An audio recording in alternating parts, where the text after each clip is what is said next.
दरम्यान भाजपकडून नव्या अध्यक्षाचा शोध सुरू असल्याची माहिती आहे। सुनील बन्सल, विनोद तावडे, माथुर, के लक्ष्मण यांची नावं चर्चेत आहे। नवा अध्यक्ष आता कोण होणार याकडे लक्ष आहे। जेपी नड्डांच्या मंत्रिमंडळातील समावेशानंतर नव्या अध्यक्षांचा शोध सुरू झालाय, त्यामुळे आता कधीपर्यंत यावर शिक्कामोर्तब होणार ते बघावं लागेल।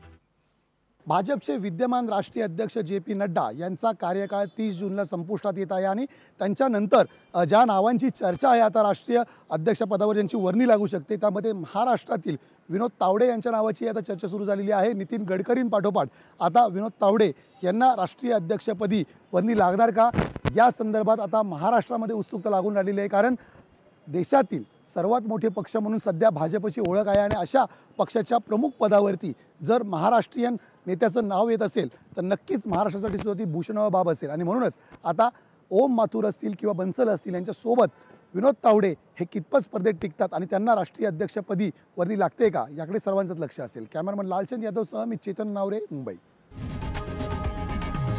लोकशाही मराठी ऐका, पहा, जागरूक रहा।